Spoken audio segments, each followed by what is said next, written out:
Martin Goodsall from Lesbian and Gay Young Socialists. Great. The Lesbian and Gay Young Socialists have consistently supported lesbians and gays support the minors right the way through. We owe them a debt of gratitude for the support they've given us.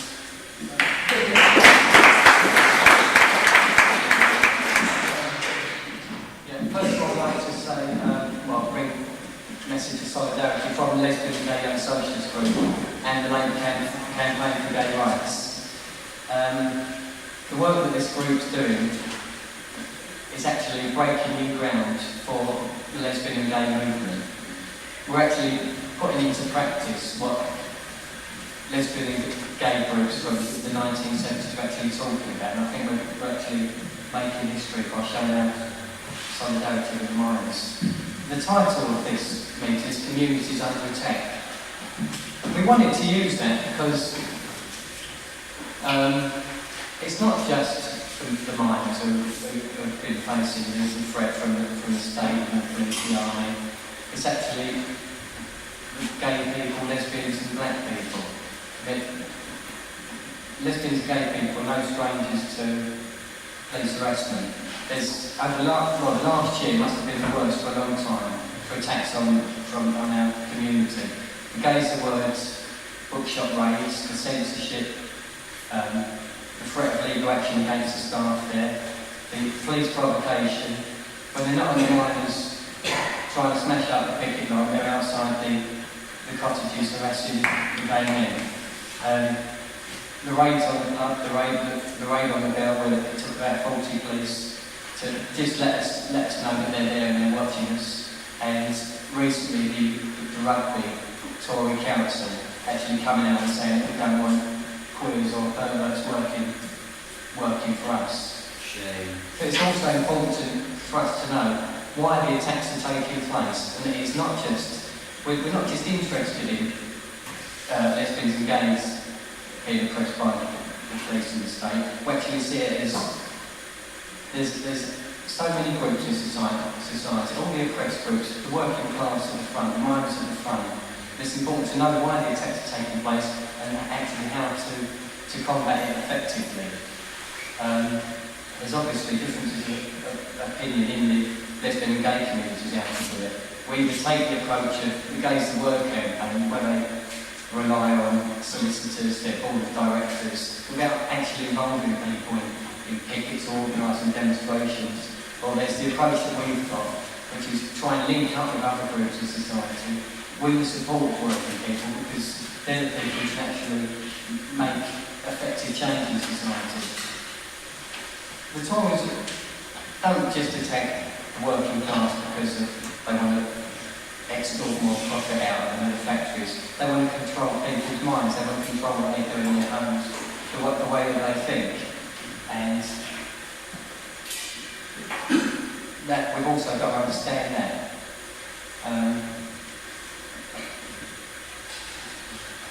It's important for us to actually see that we've got to integrate our struggle into the broader movement, into the labour and trade union movement. And the miners have actually set an example for us in how to fight back. It's the most important struggle since the 1926 general strike, when we're showing the miners and the other trade unionists and workers where we stand.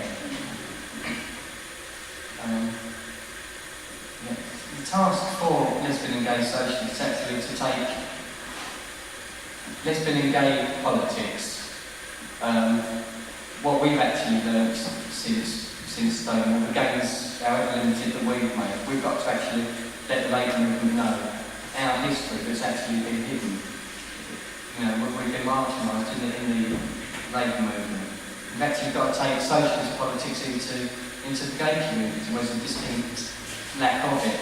I mean, everyone's probably seen the letters in capital gay attacking us. What the miners have done for us, and what can we get out of the miners? We've actually never ever seen it in that way. Our support for the miners is unconditional. We don't put any demands on them. We're actually showing them by our practice where we stand. Some attacks obviously been a bit more subtle, like the letter in capital gay from our president last week. I think we've actually, every time these sort of arguments crop up, we've got to be there writing letters and actually being at the clubs and the clubs, handing out leaflets, getting ourselves seen. This group's been at most pubs and clubs in London. We're coming for a lot of stick, but I think we're actually convincing people as well. We're arguing with them, and we're winning a lot of support.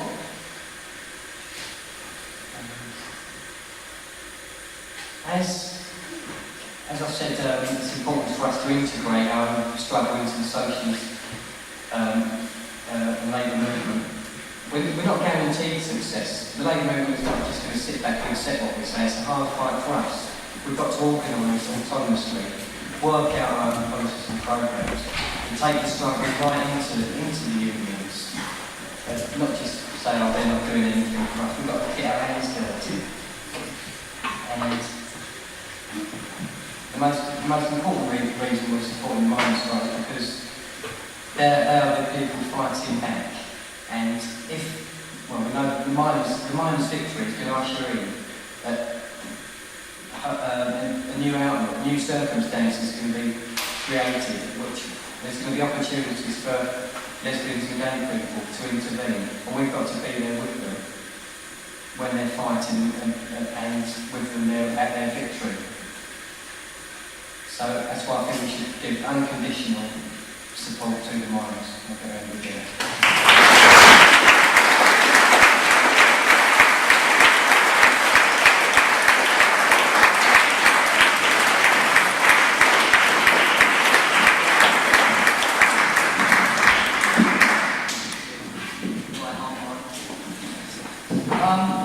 Well, as I keep impressing on, and I'm sure it's fairly obvious, but real shortage of speakers.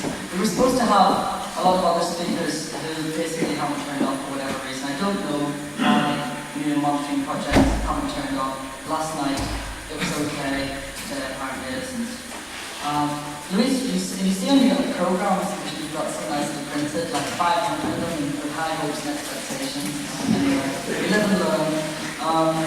There's a little thing that says Lewis Rogers from John Rowland's School. I think if you look in the back, there's a little letter. I'd just like to read it out because this comes from a 16-year-old school kid. And it says, to all of you at Lesbians and Gays Support the Miners, we would like to donate the money we raised for the miners to your support group because we feel you are very brave having a support group.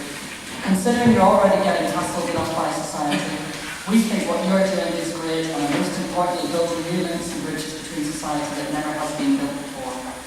We feel people shouldn't have to be put into boxes, minors, gays and lesbians, different races, etc. We hope that what we're doing will help rub out the lines between the boxes and make society a better place to live and accept each other. By doing this, we will all be able to help each other in times of need and support, like the miners' strike. Keep up the good work. And I think that's what Lesbians and Gays Support the Miners is all about. What we're actually saying is, we've got to be together because times are hard and times are getting harder. There's attacks on the working class that, haven't been seen for years, for decades. On the continent they wouldn't take this shit. It's true, you just wouldn't take this shit. And sooner or later we've got to realise that there's no good doing it on your own because we're not going to get anywhere. You just pick us off one at a time, like they did in Germany. They came for the Jews and you didn't speak out because you weren't a Jew. And they came for the communists and you didn't speak out because you weren't a communist. And they came for the trade unionists and you didn't speak out because you weren't a trade unionist. And one day it'll come for you and there'll be nobody left to speak out for you. And we've got to realise that.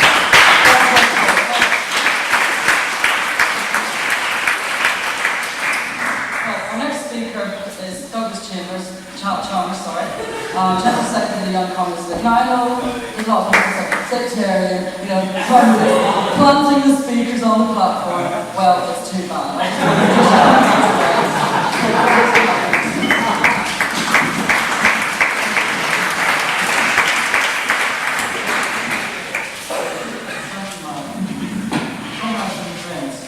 First of all, I'd like to thank you for inviting the YCL, giving the YCL opportunity to come and speak at what I do think really is a historic meeting.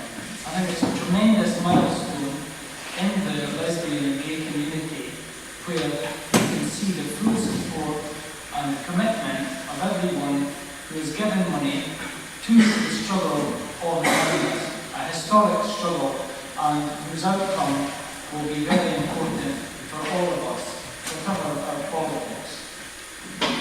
victory for the miners would be a victory for all the working people of Britain and every section of society which is concerned with democratic rights today.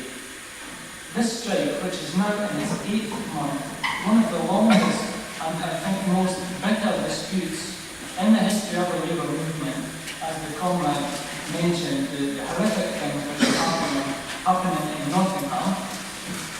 This strike is meaning absolutely desperate hardship for the thousands of miners and their families who are making a stand for their pits, for their jobs, and just as important, for the right to pass these jobs on to young people who are coming up now and want employment.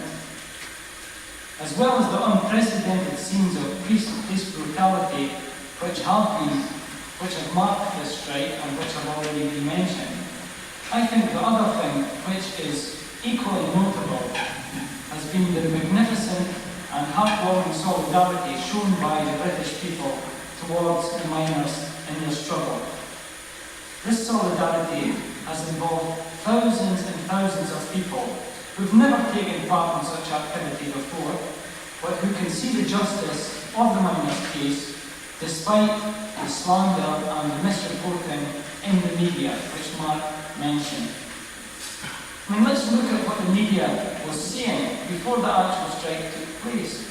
According to the media, before the strike, the miners were finished as a union. They wouldn't fight.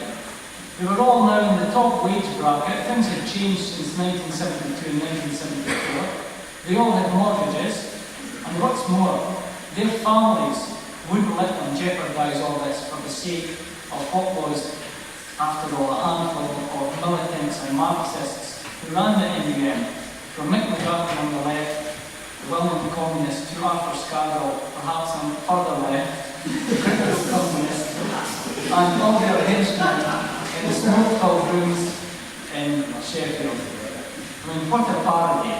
What an absolute travesty of reality.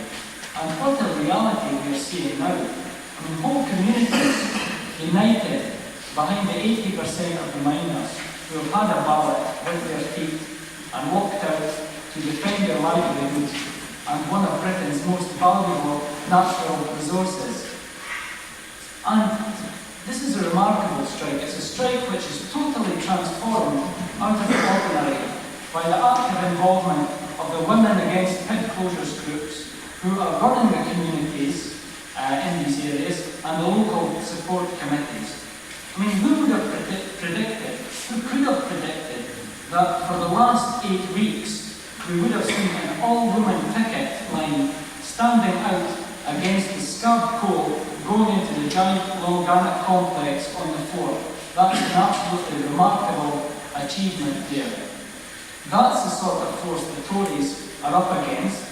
That's why they haven't managed to defeat the miners, and that's why they won't manage to defeat the miners. The miners have only been able to hold it